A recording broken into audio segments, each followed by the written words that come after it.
অপরাধী যত শিকড় থাক না কেন সমস্ত শিকড় টেনে তুলে ফেলা হবে। ইনকিলাব মঞ্চের মুখপাত্র শরীফ ওসমান হাদির উপর যারা হামলা করেছে তাদের শিকড় যতই শক্তিশালী হোক না কেন তা উপড়ে ফেলা হবে বলে হুঁশিয়ারি দিয়েছেন অ্যাটর্নি জেনারেল মোহাম্মদ আসাদুজ্জামান।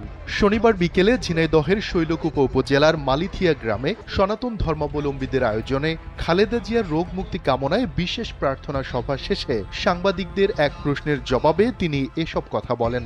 ঘটনাটি বিচ্ছিন্ন উল্লেখ করে অ্যাটর্নি জেনারেল বলেন, আগামী নির্বাচন সুষ্ঠু ও শান্তিপূর্ণ করার জন্য সরকার ও নির্বাচন কমিশন বদ্ধপরিকর।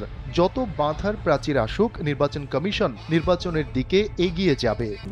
RICL TMX, যুগের পর যুগ স্থাপনা থাকে মজবুত।